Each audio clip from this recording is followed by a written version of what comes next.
Bed থেকে সদ্যজাতের পড়ে যাওয়ার ঘটনা ধুন্ধুমার ন্যাশনাল মেডিকেল কলেজ হাসপাতাল কর্মীদের বিরুদ্ধে গাফিলতি এবং দুর্ব্যবহারের অভিযোগ প্রসূতির।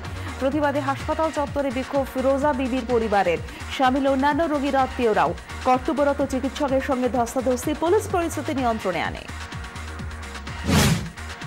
তৃণমূল কার্যালয়ের সামনে গুলি, কোচবিহারের চৌপাটি এলাকার ঘটনা। তৃণমূল নেতা তথা পুর চেয়ারম্যানের পুত্র শুভজিৎ কুণ্ডুর অনুগামীদের বিরুদ্ধে অভিযোগ। গুলিতে জখম রতন চক্রবর্তী নামে এক তৃণমূল সমর্থক, NGN হাসপাতালে ভর্তি। অভিযোগ অস্বীকার শুভজিৎ কুণ্ডুর। ভারত বন্ধের আগে হাওড়া সিটুতে ভাঙন, তৃণমূলে যোগদান সিটুর জেলা কমিটির নেতা প্রতীক দাশগুপ্তের। গতকাল হাওড়া স্টেশনে বন্ধ বিরোধী এক সভায় শাসক দলে যোগদান। উপস্থিত ছিলেন হাওড়া সদরের তৃণমূল কংগ্রেস সভাপতি অরূপ রায়, মন্ত্রী লক্ষ্মীরতন শুক্লা। পেট বিতর্কে দিল্লির আপ সরকার, যৌন কেলেঙ্কারিতে নাম জড়ানোয় সমাজ কল্যাণ মন্ত্রী সন্দীপ কুমারকে সরিয়ে দিলেন মুখ্যমন্ত্রী অরবিন্দ কেজরিওয়াল। একটি ভিডিওতে ওই মন্ত্রীকে দুই মহিলার সঙ্গে আপত্তিজনক অবস্থাতে দেখা গেছে।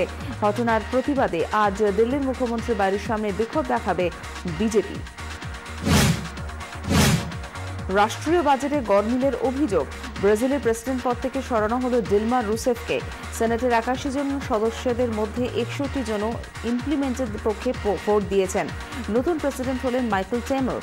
ইমপিচমেন্টকে চ্যালেঞ্জ জানানোর হুঁশিয়ারি রুসেফের আইনজীবীর। কঙ্গো এবং অ্যাঙ্গোলায় হলুদ জ্বর আপাতত নিয়ন্ত্রণে, তবে সংক্রমণ রুখতে টিকাকরণ চালু থাকছে। জেনিভায় জরুরি বৈঠকের পরে কথা জানিয়েছে বিশ্ব স্বাস্থ্য সংস্থা বা WHO। এখনো পর্যন্ত অ্যাঙ্গোলায় 25 লক্ষ এবং কঙ্গোয় প্রায় 70 লক্ষ মানুষকে হলুদ জ্বরের টিকা দেওয়া হয়েছে।